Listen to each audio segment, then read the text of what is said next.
Ray and Lourdes, last week a majority of alders came out against Mayor Johnson's plan to revive the corporate head tax. This week, 10 alders want a special meeting to grill independent accountants who audited city finances. So the mayor of Chicago, Brandon Johnson, is in big trouble, and we've already talked about on this channel a couple of times in different videos the oncoming budget crisis that Chicago is facing. Now, by the way, that number is up to $1.2 billion. However, it appears that the majority of alders in the Chicago City Council have completely broken faith with Brandon Johnson because his proposal of the new taxes on hiring and a tax on social media in order to increase spending while they have a budget deficit on social programs in order to pay off key Brandon Johnson constituents appears to be not only dead in the water, but also now 10 alders have come together in order to demand that Brandon Johnson release publicly the results of an audit that the city paid for last year in order to determine the best way to resolve this oncoming budget crisis. And Brandon Johnson does not want to show us the results of this audit. At City Hall, the battle over Mayor Brandon Johnson's budget intensifies. And today, a group of city council members accused the mayor of ignoring key recommendations from consultants they say cost taxpayers millions of dollars. And reportedly, the reason why Brandon Johnson is trying to hide this audit from the public is because the firm likely found hundreds of millions of dollars in savings in the Chicago budget by reducing inefficient and ineffective programs. However, in Brandon Johnson's budget proposal, you have massive tax increases, but only $80 million of recommendations supposedly drawn from that specific report. In addition to that, you also have a threat from a bunch of different credit agencies of a downgrade of the city of Chicago's credit rating. Good afternoon, Mayor Brandon Johnson spent over 3 minutes defending his 2026 budget plan. Even though there's a warning it could lead to the city's credit being downgraded. Which, of course, is absolutely disastrous considering that the Chicago budget has a bunch of borrowing in it, something that we've heard about from Brandon Johnson and he's been pushing before in order to pay off the teachers union.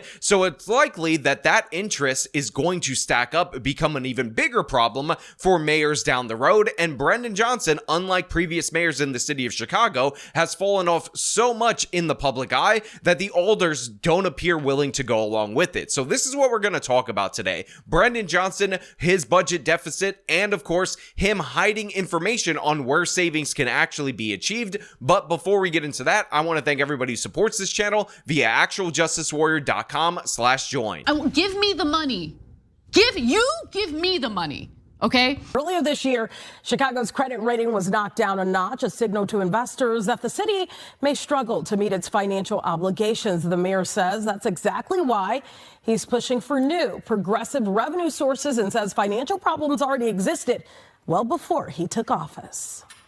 Securing revenue from areas where our economy is shifting, which the social media tax is one of those areas that I believe that will ensure that we generate more progressive revenue to deal with the structural damage that I inherited. So you could tell Brandon Johnson is in a lot of trouble right now based on the fact that the local news media is showing images like this in their chyrons, which honestly look like the kind of images that I would put in my thumbnail, which are deliberately chosen to show him with a stupid look on his face because all of his policies are idiotic in every possible way. But in addition to that, listen to how pathetic he sounds, where he's trying to defend a social media tax that he is proposing, saying like, look, we got to redirect in order to get progressive revenue. Problems, I inherited those problems. They're totally not my fault. And that is the issue at hand in the city of Chicago. And make no mistake about it, previous Chicago mayors have instituted terrible policies. I mean, again, they've had basically an unbroken chain of Democratic mayors dating back to the 50s. And like many Democratic mayors before him, Brandon Johnson has borrowed a ton of money and they borrowed a ton of money and eventually that money ends up coming due. And the problem that Brandon Johnson is facing is that his popularity has tanked so much that the city council, which are the Chicago alders, don't want to go along with his borrowing binge like other previous mayors that had more political capital. So now Brandon Johnson is absolutely scrambling, trying to pay off his key constituents because he's still eyeing re-election, while at the same time time not having the support base in order to do so. So make no mistake about it, this budget is all about Brandon Johnson. I can't live in hypothetical. What I can say is that we're talking about a community safety fund that will strictly go to ensuring that the mental health and well-being of our police officers is secure. Well, the majority of that is going for the summer youth jobs, half of it. Hiring people is a part of our safety plan. In fact, this is why this budget is so critical, right? Because this budget protects us from Trump's cuts. We talked about it in a previous video before where Brandon Johnson was trying to make the case that his budget was all about public safety, even though this is a defund the police type of politician, and how even the local news media isn't having that explanation, as they point out that what he is calling public safety is not policing, it's actually youth summer employment jobs that he is trying to give out, because again, Brandon Johnson has two core key constituents in order to remain in power, and those are black voters. So he's trying to get black kids jobs. Again, I'm not against black kids having jobs, make no mistake about it. But in addition to that, he has the teachers union, and that's who he's trying to borrow a ton of money for. They're also defending his plan to sweep $1 billion in TIF funds, more than half of which would go to Chicago public schools. What do you say to those who might see this as a budget for CPS, a reward for your allies? A TIF surplus goes to our city colleges. It goes to our parks. It goes to our libraries. But the majority goes to CPS. Well, because that's the way the law is designed. Right. And so investing in CPS, that's a good thing, right? And by the way, we've covered the money that he's been trying to borrow with high interest rates in order to pay them off. However, the alders understand that there's blood in the water, that Brandon Johnson is not the guy to align with. So he's struggling desperately to try to sell this to the public as a way to fight back against systemic injustice. Just say progressive revenue, progressive tax. Don't even say tax the rich anymore because the guy has no credibility. And yeah, he's in an absolutely disastrous situation, especially since they actually hired a competent auditing firm in order to examine the Chicago budget, and now Brandon Johnson does not want to release the results of that audit. Today, opponents of Mayor Johnson's budget proposal set a confrontation for next week. The group filed papers to call an emergency city council meeting for next Monday. The subject, an EY accounting firm audit of the Chicago budget. Those findings should not be sitting in a shelf. They should be discussed openly, questioned publicly, and considered carefully as part of our budgeting process. As you know, we're close to $1.2 billion in the hole this year. We are looking for hundreds of millions of dollars that were proposed inefficiencies in this report. So it's always funny to examine what goes on in these cities that have one party rule for decades and decades and decades, because all of a sudden when things start to fall apart, the basic ordinary stuff that should go without saying in a regular normal place that's governed by, diverse political rule just gets out into the public, and people treat it like it is the greatest news story in the history of the city. So right here in this moment, you would be remiss if you didn't look at these alders saying the most sensible thing ever and wonder why this even needs to be discussed. Because what these alders are essentially asking for is the results of an audit that they paid for in order to examine the Chicago budget, because reportedly there are hundreds of millions of dollars in savings in terms of inefficient and ineffective programs. And considering that the budget deficit is $1.2 billion, it doesn't make any sense for them to not see the report,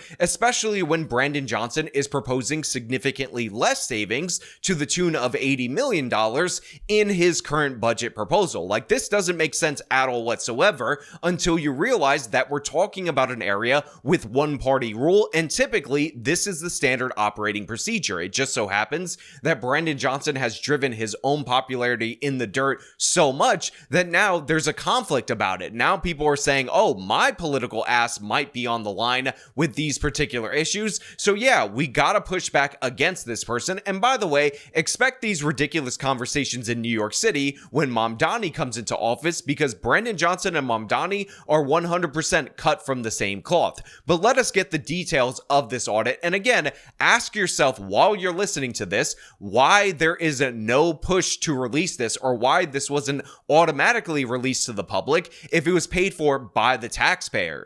In May, the city gave EY, also known as Ernst & Young, a $3.2 million contract to study the budget and find sources of new revenue and ways to find savings.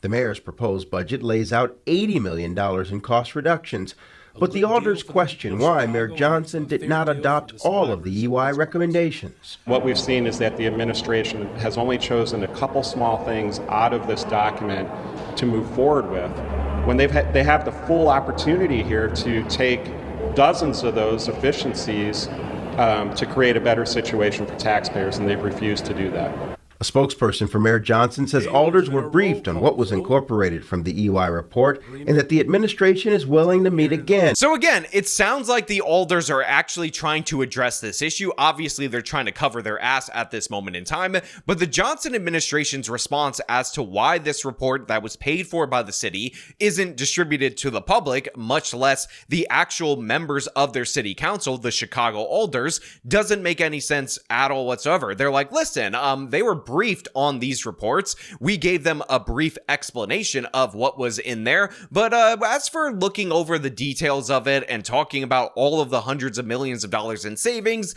we just kind of want you to forget about that. Also, in addition to that, we can have a meeting with these complaining alders maybe at the end of this week or next week, which again might not sound like it's a big deal at all, but the thing is, the budget is due like November 20th. The mayor's office is in the process of securing a date and time that works for alders sometime this week or next, a Johnson spokesperson said in a statement. This administration was looking to do a budget vote on November 20th.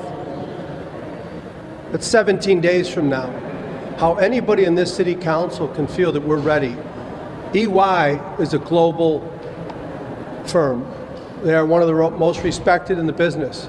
We think it's very important that they come before us and lift up the hood. Now, in addition to the absurdity of Brendan Johnson trying to push off a meeting on the budget to the week of the 20th, when the budget is due November 20th, we also have to point out that Brendan Johnson is bringing back, or attempting to bring back, the corporate head tax, which will tax hiring employers for the number of employees that they have, and this weird social media tax that will basically be a monthly charge of 50 cents per user over 1,000 users within the city of Chicago, based on the danger that social media companies pose, as Brandon Johnson has likened them to tobacco or alcohol companies. Another big priority in the budget, a new tax on large-scale social media companies like X, YouTube, and Meta, which owns Facebook.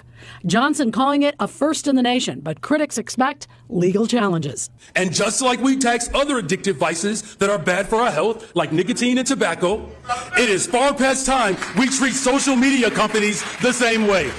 Now, there's never been a tax like this ever implemented in any city in the country, so make no mistake about it, that tax in particular is going to be held up in lengthy legal battles to even see if the city of Chicago can do it. But obviously, this is a straight up cash grab. And by the way, once they institute this modest, for now, tax of 50 cents per month per user over 100,000 users in a city, by the way, of like 2.5 million residents. So that's a lot of money that's supposed to be generated from this tax each and every month. You're also going to see them try to slide up the scales and raise that tax even more, because they always introduce any type of new tax as something very modest that hopefully you won't notice. Then once it gets approved, they go absolutely crazy with it. The alders calling to meet are not just suspicious of savings in the mayor's budget, they're also concerned about his planned borrowing and progressive revenue, which includes the return of a corporate head tax. With the head tax, with the smart tax, some of these other things, there's no data behind those that they have shown us. But according to the alders, the information from this audit on whether or not these taxes will even be effective, and again, they are the cornerstone of Brandon Johnson's revenue side of this particular budget, isn't available to them. So they don't have any data at all whatsoever to support whether or not, even after the court battles, even if Chicago wins on this particular issue, that this tax will actually raise the revenue that Brendan Johnson is claiming that it will raise. But what we do know is that Brendan Johnson also promises to borrow the differential in the intermediary in order to pay off his core constituents. Look, I don't want to cheer the demise of Brendan Johnson all that much, because in reality, we were all excited that Lori Lightfoot was ousted. Then we got Brendan Johnson, so there's always somebody worse on the bench in the city of Chicago. But for me, it's very unlikely that that this guy will get a second term in the city of Chicago. I would be absolutely shocked if that were the case, because the guy's shtick about talking about the Confederacy every time he's in trouble is wearing thin on that particular city. His approval rating is in the tank, and he's already betrayed multiple promises as the mayor of the city of Chicago, like trying to raise property taxes after he promised he definitely wouldn't do that. And now the budget deficit is not only something that the alders won't get on board with him in order to solve, but it also is likely to basically break the credit rating of the city of Chicago, because Brandon Johnson refuses to actually make the necessary cuts in order to solve the problems of that particular city. We've balanced budgets off the backs of working people. I'm going to defend the working people in this city with everything that I have inside of me. You're asking me to go before city council and defend the very people that have made an enormous amount of revenue over the course of decades off the backs of working and poor people. What are we debating here? What are we debating here? We're either going to challenge those with means who have made hundreds of billions of dollars, unprecedented revenue at a time in which families are struggling to pay for college, to pay for groceries, to afford rent, mortgage. I'm going to defend and stand up for working people through it all. Again, I don't know how long this shtick is going to work. I don't know who's buying it in the city of Chicago. My assumption is significantly less people than were buying it yesterday and less people than were buying it the day before, because Brandon Johnson has just lost his way. And you can see even his shtick, he seems tired delivering it because people don't buy into it. I mean, again, the idea that you can't afford college because other people are succeeding is wrongheaded and stupid. And in fact, in reality, if you buy into the Bennett hypothesis, the over-subsidization of education is what is building up the costs. So Brandon Johnson, like Zohran Mamdani when it comes to housing affordability, is very likely to drive it in the other direction, much in the same way that he's made multiple problems worse in the city of Chicago. But again, I will leave the question up to you guys out there in the audience. What do you think the outcome will be in the city of Chicago? Are you impressed by the alders standing up to Brandon Johnson, or do you think they will eventually cave in and give in to this absolute idiot, and maybe we won't even see him get ousted in the next election? Again, all your thoughts down in the comments below. As per usual, if you like this video, show them by leaving a like, subscribe for more content, follow me on the social medias, support me via support links in the description of this video. This has been me talking about Brandon Johnson's budget cover-up. Till next time.